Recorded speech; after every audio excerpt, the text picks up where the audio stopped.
Pinangunahan ni Pangulong Ferdinand R. Marcos Jr. ang pagbubukas ng impounding process ng Upper Wawa Dam sa Rizal. Inaasahan namang madadagdagan ng dam ang supply ng tubig sa Metro Manila at mga kalapit probinsya. Yan ang ulat ni Kenneth Pasyente. Malinis at sapat na supply ng tubig. Yan ang tiniyak ni Pangulong Ferdinand R. Marcos Jr. kasabay ng formal na pagbubukas ng impounding process ng Upper Wawa Dam sa Rodriguez, Rizal. Ayon sa Pangulo, malaking tulong ito sa supply ng tubig hindi lamang sa lugar, maging sa Metro Manila at mga karatig probinsya. Lalo na anya't hirap na ang Angat Dam na suplayan ng tubig ang nasa 14 na milyong populasyon sa Metro Manila at kalapit na mga lalawigan. This significant milestone marks the completion of the construction of the dam component of Phase 2 of the Wawa Bulk Water Supply Project. The Upper Wawa Dam will be the biggest water source to be built in the country in over 50 years, next to the Angat Dam. Having been accomplished a year ahead of schedule, this monumental development has set a new standard for infrastructure projects of similar magnitude in terms of scale and impact.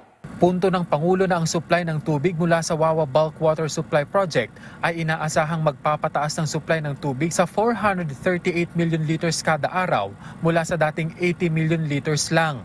Yan ay oras na maging fully operational na ang Upper Wawa Dam bago matapos ang 2025.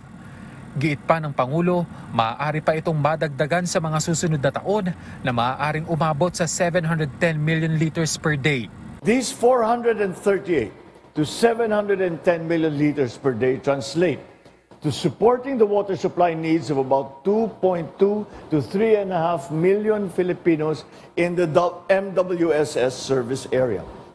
This dam will also foster climate resilience amongst our people by protecting our communities downstream from flooding and by mitigating the detrimental effects of drought. Ipinunto rin ng punong ehekutibo na bahagi ang proyektong ito sa patuloy na pagsisikap ng pamahalaan na gumawa ng mga infrastruktura sa iba't ibang lugar sa bansa para magkaroon ng maaasahang supply ng tubig.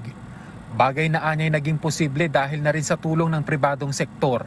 Kasabay nito, hinimok ng punong ehekutibo ang dam operators na i-maximize ang mga dam sa bansa, hindi lamang sa paggamit ng tubig, kundi pati na rin sa pag-generate ng renewable energy. Binigyang diin din niya ang kahalagahan ng pagkakaroon pa ng multipurpose na mga dam para matiyak ang sapat na supply ng tubig na maiinom para sa irigasyon, power generation, flood control at aquaculture.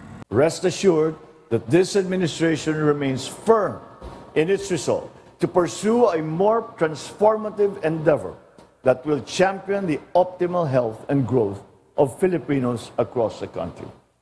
We will continue to address water security challenges to ensure that every Filipino has access to sufficient and clean water.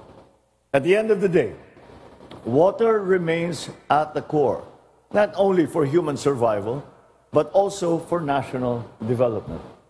Water is life. Hinimok din ni Pangulong Marcos Jr. ang publiko na ugaliing maging matipid at matalino sa paggamit ng tubig.